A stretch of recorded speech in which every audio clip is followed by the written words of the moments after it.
बिस्मिल्लाहिर्रहमानिर्रहीम। मेरे दोस्तों में से तकरीबन सभी किसी न किसी मगरबी मुल्क जाकर ज़िंदगी गुजार रहे हैं और जो यहाँ रह गए हैं वो निकलने की तगोदो में लगे हैं। अब तो ऐसे लगने लगा है शायद आखिर में सिर्फ मैं ही अकेला रह जाऊँगा। रावलपिंडी में रहने वाली 23 साला माहिर नफ्सियात खुद को पाकिस्तान में महफूज नहीं समझती और जल्द अज जल्द बरतानिया जाने का इरादा रखती हैं। उनका सबसे बड़ा खदशा सिक्योरिटी है। वो घर से मार्केट जाते हुए भी खुद को महफूज नहीं समझती। वो कहती हैं कि हर बंदा आपको घूर रहा होता है, आवाज़ें निकालते हैं, शक्लें बनाते हैं, हंस रहे होते हैं और उस वक्त आप सोचने लगते हैं कि शायद मैंने खुद को सही तरह से ढांपा नहीं। मेरे जहन में बस यही चल रहा होता है कि मुझे यहाँ से जल्दी निकलना है। कभी ऐसा नहीं हुआ कि मौसम अच्छा हो और मैंने कहा हो कि चलो आज मैं वॉक करने चली जाती हूँ। हमेशा घर से किसी मर्द को साथ लेकर जाना पड़ता है ताकि उन्हें तसल्ली रहे कि अगर उनके साथ कोई गलत हरकत करने की कोशिश भी करता है तो कोई बचाने वाला भी मौजूद होगा। वो कहती हैं कि अगर यहाँ किसी औरत के साथ कुछ बुरा वाक़या पेश आ जाए तो उसकी रिपोर्टिंग का भी काबिल भरोसा निज़ाम मौजूद नहीं है। नौजवान नस्ल इसीलिए पाकिस्तान से बाहर जाना चाहती है कि शुरू से माँ बाप ने उनके जहन में बनाया हुआ है कि बेटा बाहर जाओगे तो तुम्हें और भी अच्छा मिलेगा, क्योंकि वो मुल्क और कौम हमसे बहुत आगे हैं। बात करते हैं एक पढ़े लिखे इंसान की जो एग्जीक्यूटिव शेफ हैं और आजकल ऑस्ट्रेलिया के वीज़े के मुंतज़िर हैं। अब बचपन में स्कूल का होमवर्क करने के बाद उन्हें 2 घंटे की इजाज़त मिलती थी कि घर के करीब बारबेक्यू की दुकान में चिकन को सीखों पर लगाने का अमल सीख सकें। इस दुकान पर उनकी तनख्वाह 1 टिक्का 2 चपातियाँ थी, मगर वो तो वहीं से शेफ बनने का तहिया कर चुके थे। उन्होंने 17 साल की उम्र में पहली नौकरी शुरू की। सीखने के सफ़र में उनके हाथ भी जले और मार भी पड़ी, मगर उनका शौक ख़त्म ना हुआ। मगर एक वक्त ऐसा भी आया जब मुआशरे के डर से उनके वालिद ने उन्हें शेफ़ की नौकरी से मना कर दिया और उनके कैरियर को ब्रेक लग गई, क्योंकि उनके वालिद का ख्याल था कि पाकिस्तान में लोग शेफ़ को घरों में काम करने वाला बावर्ची समझते हैं। पढ़ाई का शौक ना होने के बावजूद मुआशरे की बातों से तंग आकर उन्होंने यूनिवर्सिटी से ग्रेजुएशन भी की और साथ साथ अपनी शेफ़ की डिग्री के लिए कई कोर्सेज की और आज वो कराची के 2 बड़े रेस्टोरेंट्स के साथ कंसल्टेंसी करते हैं और 14 साल से इस इंडस्ट्री में काम कर रहे हैं। उनसे पूछा गया कि उन्हें क्यों लगता है कि बाहर जाकर वो एक अच्छे शेफ बन जाएंगे, मगर पाकिस्तान में रहते हुए ये मुमकिन नहीं।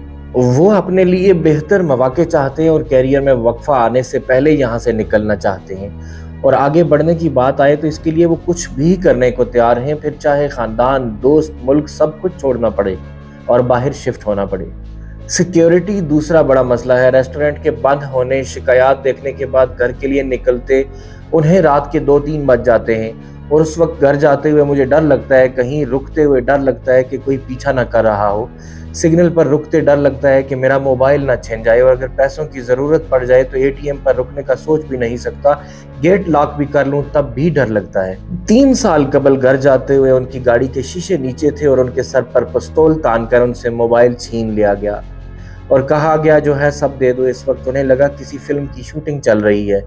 मोबाइल छिने 3 साल से ऊपर हो गए हैं, मगर मेरे दिमाग में ऐसा डर बैठ चुका है कि चाहे कुछ भी हो जाए मैं गाड़ी के शीशे नीचे नहीं करता। वो ट्रॉमा मेरी ज़िंदगी से आज तक नहीं गया।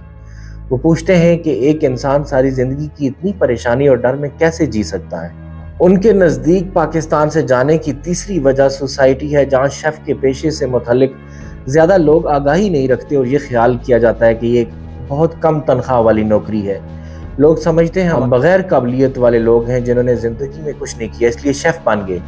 यहाँ लोगों को शेफ़ का मतलब ही नहीं समझ आता। शेफ़ खाना पकाता नहीं बल्कि डिश तख्लीक करता है। जब तक मैं टीवी पर शोज़ करता और अच्छे पैसे बनाता नज़र नहीं आया तब तक मैं ख़ानदान की नज़र में एक अच्छा बावर्ची था। इस्लामाबाद की 27 साला रिसर्चर और कंसल्टेंट कहती हैं मैं अब इस मुल्क में नहीं रह सकती, क्योंकि एक गैर शादीशुदा औरत के लिए यहाँ रहना बिल्कुल भी आसान नहीं।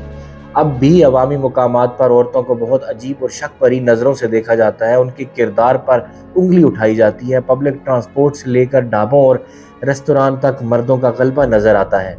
पाकिस्तान में पेश आने वाली मुश्किलात से तंग आकर जल्द से जल्द यूरोप शिफ्ट होना चाहती हूँ।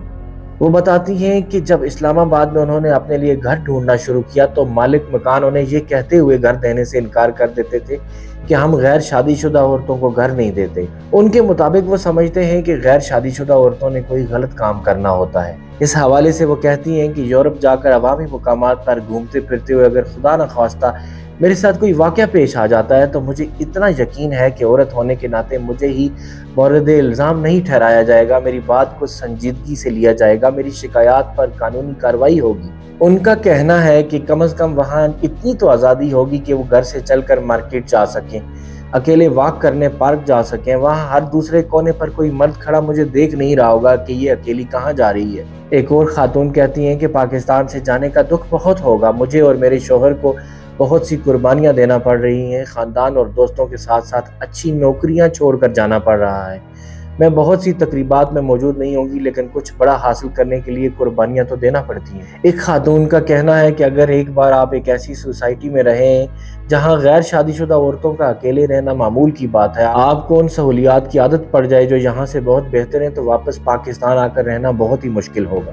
ایسے ہی خیالات بہت سے لوگوں کے ہیں، انہیں لگتا ہے کہ ایک بار زندگی میں آگے جا کر وہ پیچھے مڑ کر دیکھیں گے، اگر ہاں کبھی آنا پڑا تو اس کی وجہ ان کے والدین ہوں گے جن سے ملنے وہ آتے رہیں گے، مگر یہاں واپس سیٹل ہونے کا کوئی ارادہ نہیں اور کوئی چانس بھی نہیں ہے۔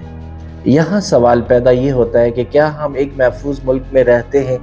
کیا ہمیں وہ تمام حقوق حاصل ہیں جو ویسٹ میں تمام لوگوں کو حاصل ہیں؟ کیا ہم اپنی زندگی آزادی سے گزار رہے ہیں؟ یہی سوال میں آپ کے ذہنوں میں چھوڑے آپ سے اجازت چاہتا ہوں، ملتے ہیں ایک اور ایپیسوڈ میں۔ اگر آپ نے سبسکرائب نہیں کیا تو سبسکرائب کر لیجئے اور شیئر کرنا نہ بھولیے۔